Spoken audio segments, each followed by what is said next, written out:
हर हर महादेव। अपने गुरुदेव के चरणों में प्रणाम करती हूँ। माता गौरा के चरणों में प्रणाम करती हूँ। कार्तिक गणेश दोनों भैया के चरणों में प्रणाम करती हूँ। मेरा प्रणाम स्वीकार हो।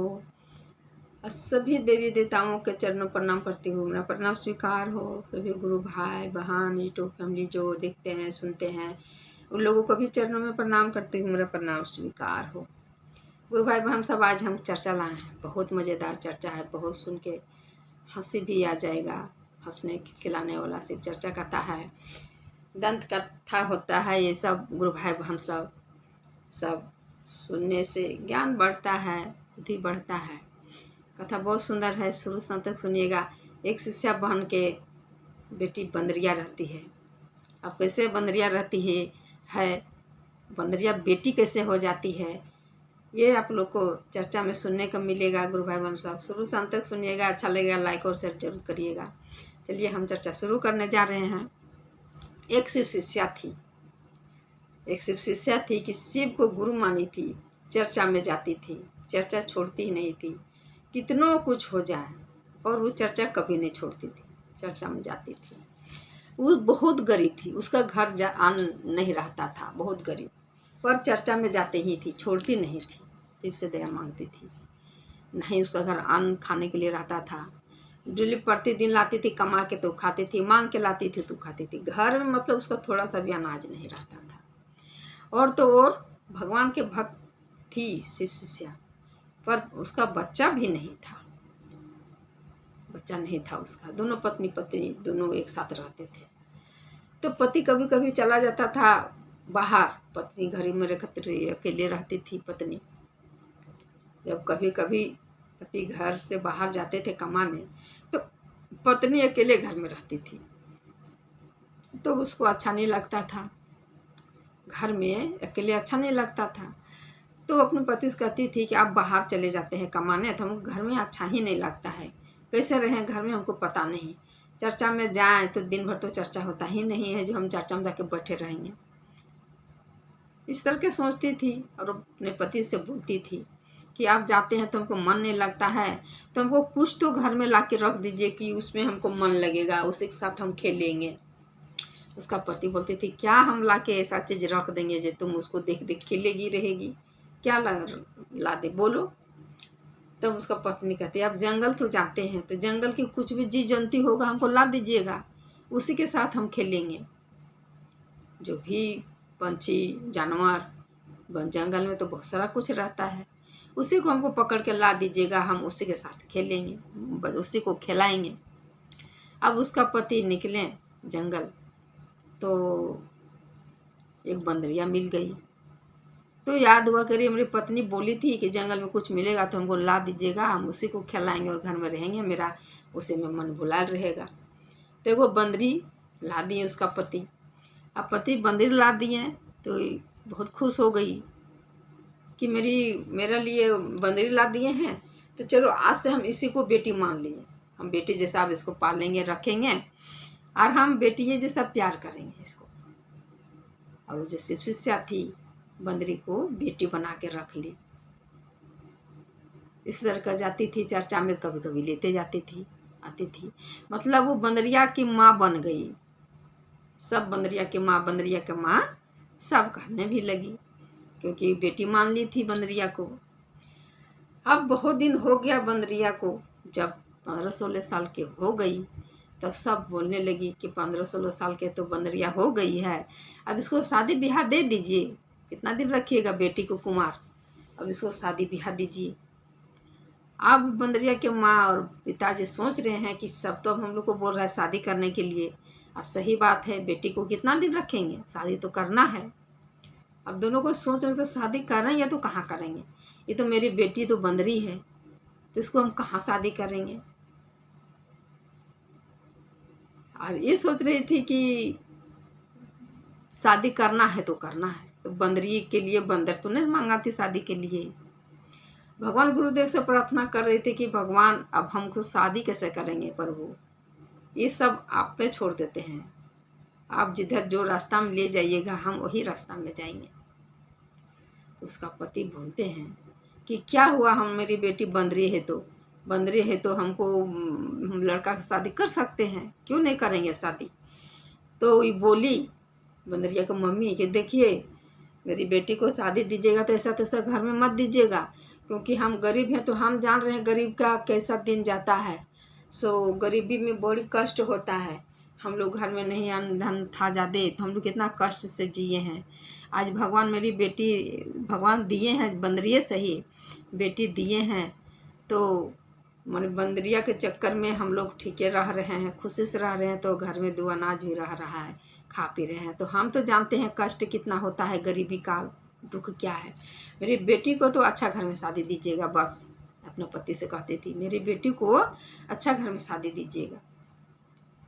तो बंदरिया के जो पिताजी थे वो चले गए खोजने के लिए रिश्ता, और बढ़िया घर गए हैं रिश्ता खोजने के लिए।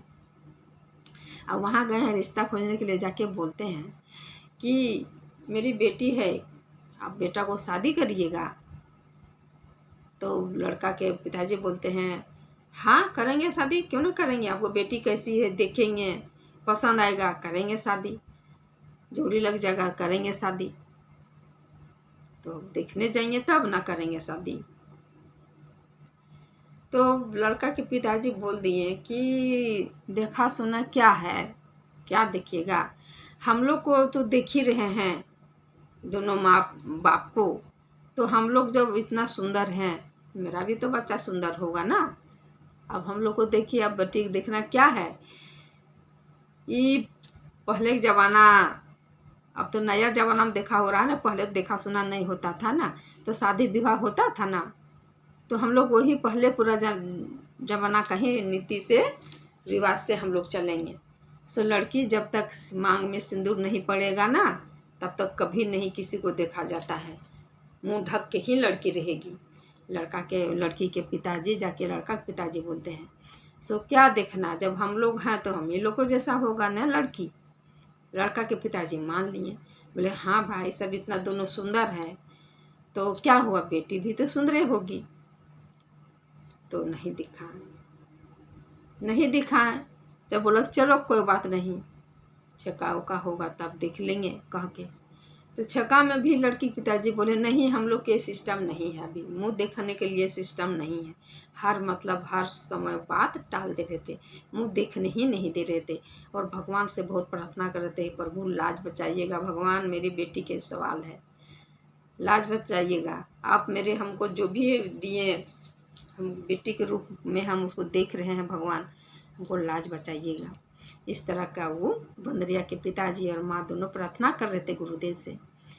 इस तरह से चल ही रहा था। शादी जब होने के लिए बारात आया तो सोचा कि चलो वरमाला हो जाए। वरमाला में तो सब तो लड़की देखने के लिए तैयार होता है, गुरु भाई बहन सब जब लड़की को देखें तो सब बोलने लगा कि नहीं तो वरमाला होगा तो लड़की को तो देखना होगा ना। तो लड़की के पिताजी फिर वही बात दोहराते हैं कि नहीं हम लोग को सिस्टम नहीं है, हम लोग सिस्टम नहीं है पहले मुंह देखने का, हम लोग शादी हो जाएगा उसके बाद जब बहू भात में जब बैठेगा तब उसको मुंह देखेगा, सबको मुंह देखे जाएगा और मुंह देखेगा। इस तरह कह दिया उसे लड़के के बाप। अब लड़का के बाप तैयार हो गया तो कोई बात नहीं भाई चलो इसी का नियम फॉलो करा जाए, ये जो बोल रहे सुना जाए, लड़की के पिताजी है तो सुनना जरूरी है भाई। तब शादी भी हो गया गुरु भाई बहन सब, सिंदूर मांग में पड़ गया, फिर भी मुंह कोई नहीं देखा उसको, सब देखने के लिए तरस रहा था, थोड़ा मुंह देखें थोड़ा मुंह देखें ऐसे। तब जब वो पार्टी में बैठती बहु भात जो बोला जाता है उसमें, तब उसको आ गया पार्लर से सजाने के लिए, लड़की को जो थोड़ा उसको सजा दो, लड़का घर तरफ से मंगाया कि 2-4 गो आइए कि जाओ अच्छे से सजा देना उसको, आज हम लोग को पार्टी है बहु बात। तो आई जब पार्लर वाली तो बंदरिया कहती है अंदर से कि जे सुनिए आप लोग गेट के बाहर ही रहिए, गेट के बाहर रहिए हम खुद सज लेंगे। और गेट के बाहर रख दिया उसको, अंदर घुसने नहीं दिया। अंदर नहीं घुसा तब वो अपने से बंदरिया सज उज के खूब बढ़िया से आज बट गई घूंघट लेके। और बंदरिया भी भगवान गुरुदेव से प्रार्थना कर रही थी, क्योंकि माँ के साथ जाती थी मंदिर तो देखती थी कि सब कोई दया मांगती थी और सब भगवान के दया से वहाँ चर्चा को भी सुनने मिला था। भगवान के दया से सब कुछ ठीक हो जाता है, भगवान सबको मनोकामना पूरा करते हैं। तो हम भी दया मांगते हैं, मेरा माँ बाप को लाज बच जाएगा। हम तो एक बंदरिया हैं, अगर मेरा मुँह सब कोई देख लेगी तो हमको तो जो होगा सो होगा, मेरे माँ बाप को इज्जत चला जाएगा। भगवान गुरुदेव से भी प्रार्थना करने लगी बंदरिया कि भगवान गुरुदेव आज मेरा लाज बचाइएगा, हमसे बढ़ के मेरा माँ बाप को भी लाज है, उन लोग को भी लाज बचाइएगा, प्रभु लाज बचाइएगा। हमको बेटी के जैसा हमको पाला है पोसा है, वो मेरी अपनी माँ से बढ़ के माँ है, तो मेरे माँ बाप को आप जरूर लाज बचाइएगा। उस तरह के वो भगवान से दया मांगने लगी। और लड़की के माँ पिता जो थे बंदरिया के, इन लोग तो दया मांगे रहते जी, हम लोग क्या कर रहे हैं भगवान, हम लोग को किधर से किधर ले जा रहे हैं भगवान, जो समझ में नहीं आता है आप किधर ले जा रहे हैं, आप हम लोग आगे चल के कैसे क्या होगा, मेरी बेटी के साथ क्या होगा, पूरा तरह तरह के सोच रहे थे। पर भगवान गुरुदेव के दया देखे गुरु भाई बहन सब, वो बंदरिया भी यही चीज़ सोच रही थी। अब जब घूंघट ला के बोली जो होगा भगवान आप दया करिए, और वो दरवाज़ा खोल के जैसे बाहर सबके सामने आई तो खूब सुंदर से राजकुमारी के चेहरा, उसको मानो लड़की खूब सुंदर लड़की बन गई है, उसका बंदरी के चेहरा ख़त्म हो गया है गुरु भाई बहन सब, और खूब सुंदर लड़की में आ गई है। अब देख के तो सब वहाँ पर इतना सुंदर लड़की, इतना सुंदर लड़की, इतना सब देखने के लिए बेचैन था। शुरू से अंत तक के देखने भी नहीं मिला, छक्का उक्का में भी नहीं देखने मिला, बरमाला में भी नहीं देखने मिला मुंह। अब तो आज तो उसका मुंह हम लोग देखेंगे कैसी है। और जब देख ली उसका सुंदरता तो देखे के देखे रह गई, सब उसको टकटका के देखने लगा। अब बंदरिया को भगवान गुरुदेव ने मनुष्य के रूप में दे दिए, खूब सुंदर राजकुमारी के फेस में दे दिए, अब बंदर के चेहरा ख़त्म कर दिए। फिर दोनों पार्टी में बैठा, दोनों पार्टी मनाया। बंदरी के भी माँ बाप आए थे, उन लोग भी देखे, भगवान गुरुदेव से प्रार्थना किए प्रभु मेरा लाज आप बचा दिए, आपको शुक्रिया भगवान मेरा लाज बचा दिए। इस तरह के भगवान गुरुदेव से प्रार्थना करने लगी। मन ही मन ही रो भी रही थी, खुशी के आंसू उसको बहुत आ रहा था बेटी को देख के कि मेरी बेटी इतनी सुंदर बेटी है, भगवान की दया, ये भगवान के प्रसादित थे, ये बंदरिया नहीं थी, हम लोग को बेटी ये थी। भगवान गुरुदेव देखिए कितना सुंदर हम लोग को बेटी, दोनों पति पत्नी बैठ के बोल रहे थे। फिर उसका घर में रहने लगी, बड़ा घर में गई थी, खूब सुंदर से खुशी से रहने लगी। कोई नहीं समझ पा रहा था कि इसका घर में बंदरिया आई है। जब वो शुरू से आई, शुरू में जब घुसी गुरु भाई बहन सब, एक दिन के बाद में जो हुआ बहु बात ना, जब शादी हो गई आई तो जो काम उसको बताया जा रहा था, जो खाना बना झाड़ू पोछा करने के लिए बोला गया, तो ये 4 बजे भोर उठ के और उछल के पूरा घर में झाड़ू पोछा करके कंप्लीट कर दी थी। उसका घर में जो भी देखती थी बोलती थी अरे आज इतना जल्दी झाड़ू पोछा हो गया, इतना जल्दी तुरंत उछल के खाना पीना भी बना दी थी। जिस दिन शादी होके गई उसका तीसरा दिन में बहु भात हुआ था पार्टी, तीसरा दिन में तो उसका अपना चेहरा हो गया, अपना चेहरा में ही उसको सबको देखा गुरु भाई बहन सब।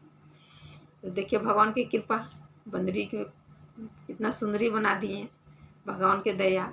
ये दंत कथा है गुरु भाई बहन सब, ये कहानी है, ये छोटा छोटा टिप्स, छोटा छोटा शायरी है, ये बोलने से ज्ञान बढ़ता है, भगवान को शरण में सब जाती है, भगवान के शिष्या बनते हैं, भगवान पर विश्वास भरोसा रहता है। और हकीकत में भगवान पर विश्वास भरोसा रखिएगा तो सब ठीक हो जाएगा, सब कुछ ठीक हो जाएगा गुरु भाई बहन सब। तो यही कहते हैं कि भगवान पर भरोसा विश्वास रखिए, तब भगवान आप पर जरूर दया करेंगे, जरूर दया बरसाएंगे। तो चलिए आज का कहानी यही रहता है। हम उम्मीद करते हैं कि भगवान सब पर इसी तरह दया बरसाइए, कृपा करिए। जो अनजाने से गलती होगा माफ़ कर दीजिएगा, क्षमा कर दीजिएगा, उस पर भी इसी तरह कृपा बरसाइएगा, दया करिएगा, प्रभु दया करिएगा। तो चलिए जाते जाते सब मिलके बोले हर हर महादेव, माता पार्वती की जय।